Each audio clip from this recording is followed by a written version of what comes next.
안녕하십니까 애청자 여러분, 놀라운 부동산 놀부입니다. 자, 우리가 흔히 앞으로 부동산 가격이 상승할지 아니면 떨어질지 전망할 때 흔히 보는 요소가 이 매물의 증감입니다.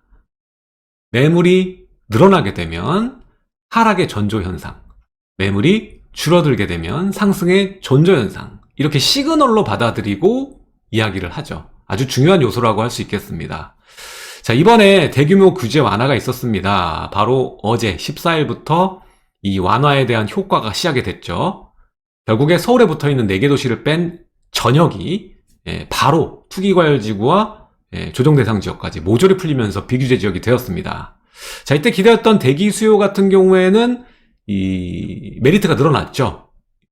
14일부로 거주기간 채우지 않아도 되고요. 그리고 일시적 2주택도 시간이 1년 연장이 되고 여러 가지 혜택이 있습니다. 대출도 더 나오고요. 자, 그러다 보니까 일정 급매물들이 거래가 된 모습들이 보입니다.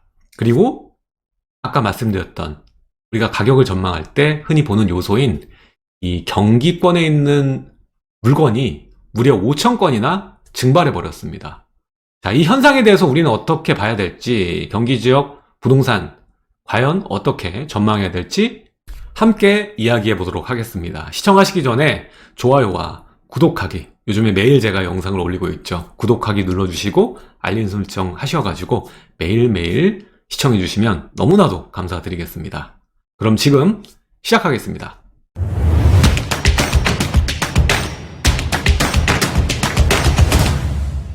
자, 이번 규제 완화 10일날 발표했고요. 14일부터 효과가 발생됩니다. 자, 그래서 13일과 14일을 이제 비교를 하게 되는 것이거든요, 기사는. 자, 그랬을 때 매매가 이제 11만 6천 개, 그게 이제 11만 2천 개가 된 것이고, 나머지 소폭 조정이 돼서 전 월세까지 다 포함하면 이제 21만 3천 개의 매물이 20만 8천 개의 매물로 줄어들었다. 그러니까 5천 건이 사라졌다 라고 얘기를 하는 거예요.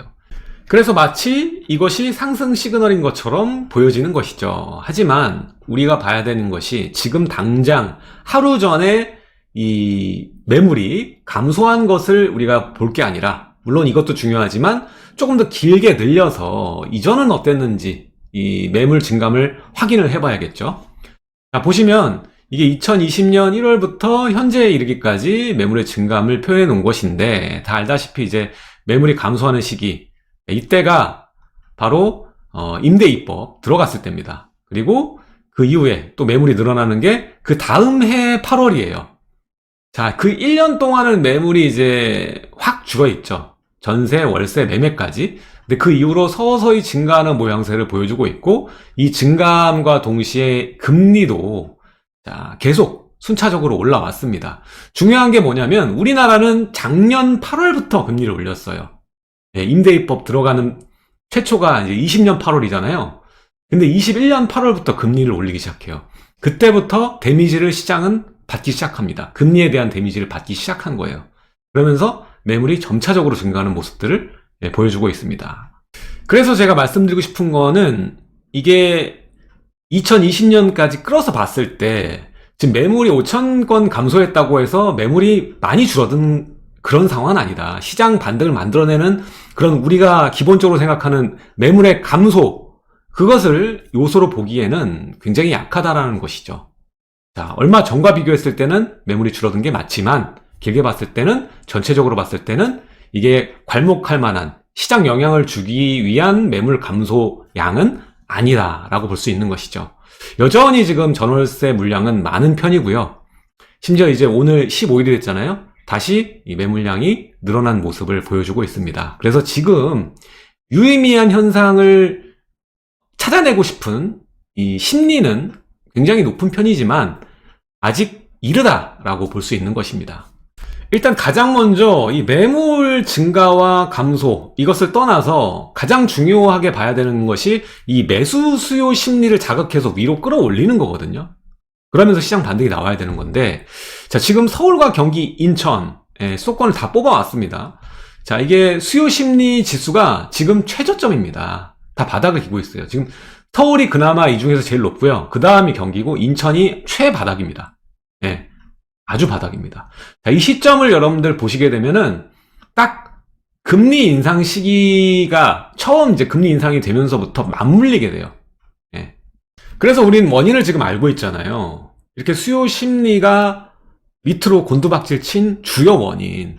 예, 전에 보지 못했던, 누구도 예측 못했던 미친 듯한 속도와 폭의 금리 상승인 거죠. 자, 여기에 수요자들이 적응하는 시기가 좀 필요한 거예요. 아직 추세가 끝나지 않았죠. 이게 어느 정도 올라가서 보합되거나 좀 내리거나 이런 상황이 나와야지 이제 추세가 끝나는 거거든요. 근데 아직 추세가 이어지고 있는 상황이기 때문에 아무리 지표가 좋든 뭐 CPI 지수가 내려가도 예, 금리가 정점이라는 인식, 예, 그 정점을 찍고 나서 적응기가 시작됩니다. 그리고 서울을 비롯한 전국의 부동산들도 그 금리에 적응을 하면서 가격을 맞춰요. 조정이라고 하죠. 그게 조정되면서 시장이 거래할 수 있는 환경이 다시 조성되게 되어 있습니다. 중요한 것이 그 환경을 방해하는 여러 가지 각종 규제들, 이전 정권에서 만든 규제들이 풀려야 정상적인 시장으로 다시 돌아가고 가격 왜곡 현상이 그나마 좀 줄어들 텐데 아직까지 여야 합의가 필요한 규제들이 많아서 그게 참 문제다, 이렇게 개인적으로 생각하고 있습니다. 자, 그래서 서두에 이번에 경기에서 증발한 이 물량 5,000개가 시장의 그 변화를 의미하는 게 아니다라고 서두에 말씀드렸죠. 자, 이것은 의미가 아예 없진 않고요. 일단 기대 심리가 반영이 된 거예요. 규제가 완화되니까 호가를 너무 낮추지 않고 다시 상황을 봐서 바꾸려는 움직임, 그런 수요들이 작동되면서 이 매물이 단기간 흡수됐다 다시 시장에 나오게 되는 것이거든요. 그래서 일시적인 현상이다, 우리가 이렇게 판단하면 좋을 것 같고요. 자, 그리고 이 얘기가 중요할 것 같아요. 아까 길게 20년부터 제가 이 매물의 증감 추세를 말씀을 드렸잖아요. 자, 보면 자, 여기가 첫 번째가 아까 보여드렸던 경기 지역 매물 증감입니다. 자, 이걸 봤을 때 이전에 2020년 때보다도 지금 매물이 많은 상황이기 때문에 이게 시간이 좀 많이 필요할 수 있다, 이런 얘기를 좀 드리고 싶어요. 전월세 물량 자체도 20년 때보다도 훨씬 많은 상황이기 때문에 결국엔 임차 가격이 안정되면서 이 전환할 수 있는 환경이 조성이 돼야 되는데 그러기엔 시간이 좀 많이 필요해 보인다, 경기 지역은. 그 반면에 서울을 보시죠. 이게 서울입니다. 서울은 지금 적체량이 없어요. 거의 없다고 보시면 돼요. 그래서 이전에 20년보다도 지금 물량이 없습니다. 예, 적체된 게 없어요. 전월세도 마찬가지입니다. 그때보다 지금 없는 상황이에요. 그러니까 서울이 규제가 완화되면 이 시장이 턴어라운드 하는 게 주도해서 이 경기 지역까지 전국적으로 거래량을 되살릴 수 있는 심지를 만들어줄 수 있는 역할을 서울이 충분히 할 수 있다는 거예요. 예, 결국에 그래서 우리는 서울의 완화를 집중해서 볼 수밖에 없는 거고, 이 규제 지역 완화 전에도 효과를 보일 수 있는 다음 달부터 실행되는 이 대출 규제 완화가 시장에 어떠한 효과를 줄지 지켜봐야 되는 부분입니다. 자, 그래서 결국 이 서울이 움직일 수 있는 가능성이 가장 높고요.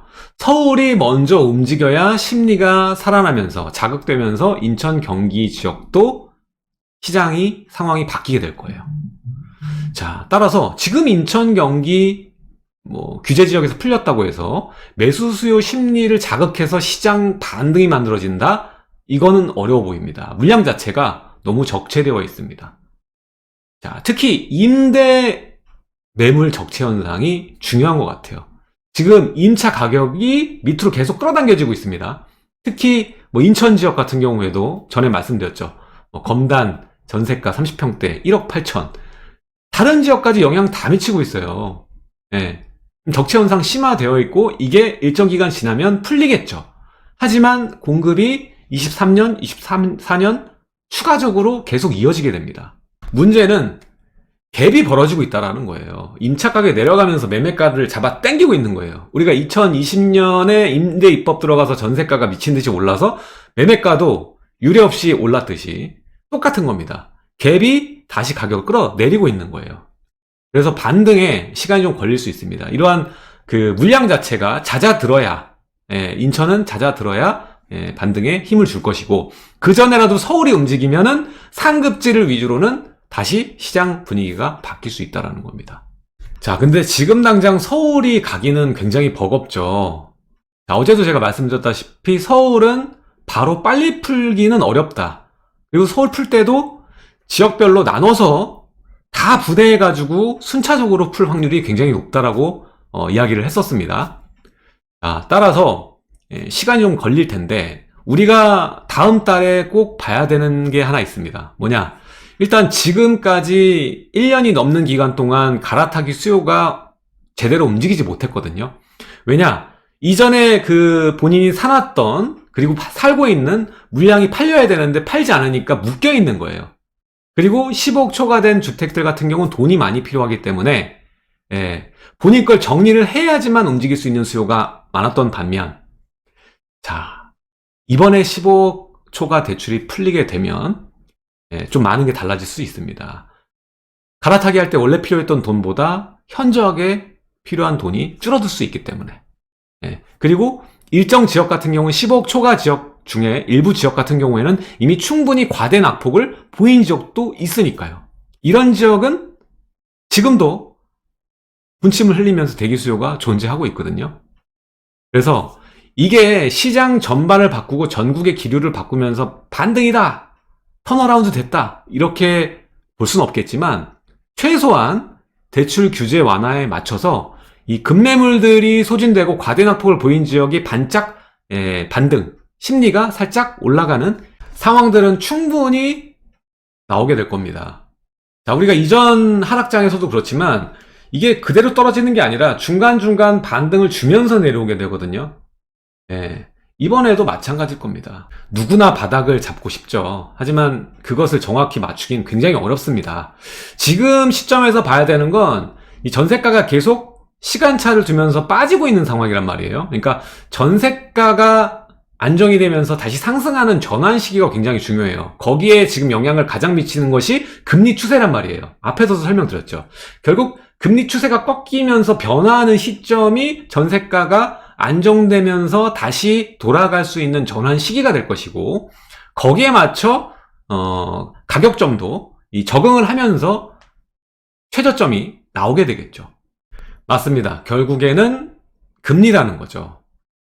이 금리에도 시장은 적응합니다. 어떤 것도 적응을 하게 돼 있어요. 자, 지금 현재 금리가 계속 급등하는 것이 이 심리가 폭락한, 아까 봤죠? 매수 심리가 뚝 떨어지는 거, 거기에 직접적인 원인입니다. 따라서 금리 폭등이 잦아들어서 베이비 스텝을 하거나 아니면 보합 수준이거나 떨어졌을 때, 이 정점이라는 인식이 강해졌을 때 그 이후 수요자들은 적응을 거치면서 다시 시장에 참여할 기회를 노리게 될 것입니다. 자, 가장 우리가 염두해야 되는 수요는 뭐냐면 이번 12월에 봐야 되는 부분이죠. 대출 규제가 완화됐을 때 과연 이 갈아타기 수요가 얼만큼 움직이게 될까? 시장 영향을 얼마나 타격하게 될까? 이게 주요 관건이라고 볼 수 있겠습니다. 결국엔 시장 전반적인 움직임이 바뀌려면은 다주택자에 대한 규제 완화가 필요한데 결국 여야 합의될 수 있는 부분들은 어렵겠죠. 지금 여러 건 중에서 한 건이 처리가 안 된다고 해요. 여야 합의가 안 돼서. 이런 상황에 뭘 바라겠습니까? 자, 그래서 이 다주택자가 시장에 참여하기 위해서 가장 중요한 게 이제 취득세와 보유세 완화거든요. 근데 둘 다 쉽지 않죠. 근데 이것을 쉽게 완화하는 방법이 있어요. 뭐냐? 바로 임대사업자입니다. 임대사업자의 혜택으로 취득세와 보유세를 확 끌어내리게 되면 이거는 얼마든지 가능하거든요. 그러면 반드시 거래량으로 이게 이어지게 될 것입니다. 자, 이게 아파트로 등록하는 건 어렵지만 기존에 있는 이 여러 주택들 거래량을 살리면서 거래량 자체, 주택 거래량 자체를 올리는 데는 충분히 기인할 수가 있거든요. 자, 그래서 이러한 대책들은, 정책들은 꼭 나올 것 같다라는 생각이 듭니다. 12월 달 지켜봐야겠죠. 자, 지금도 5년, 10년 뒤를 위해서 투자할 부동산은 있습니다. 아파트만 보면 답답하시겠지만 다른 미래의 가치가 높은 부동산들이 많죠. 자, 지금 현재 제가 강의를 진행하는 거는 입주권 관련된 이 재개발, 재건축 관련된 썩은 오래된 30년, 40년 된 상가들에 대한 이야기를 하고 있습니다.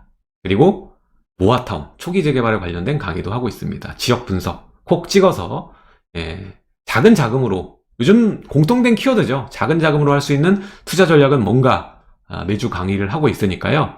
자, 하단 댓글 보시면 제가 이렇게 남겨놓습니다. 요거 파란 걸 누르시면은 강의 시청할 수 있습니다. 그래서 신청해 주시면 강의 오실 수 있습니다. 지금 현재 11월 30일 그리고 12월 7일 그리고 12월 21일 이렇게만 지금 남아있어요. 몇 자리 안 남았으니까 빨리 신청해 주셔야 될 것 같습니다. 오시면 여러분들께 투자의 스펙트럼을 아주 넓혀드리는 시간을 만들어 드리도록 하겠습니다. 자, 오늘은 이 경기도 매물 감소에 대해서 저에 대한 생각 함께 이야기를 했고요. 다음에도 좋은 영상으로 여러분들 찾아뵙도록 하겠습니다. 꼭 구독하기 좀 눌러주시고요. 여러분들 댓글 남겨주시면 제가 답변 드리겠습니다. 많은 댓글, 대댓글 달아드릴 테니까 많이 남겨주시면 감사드리겠습니다. 지금까지 시청해주셔서 감사드리고요. 저는 놀부였습니다. 감사합니다.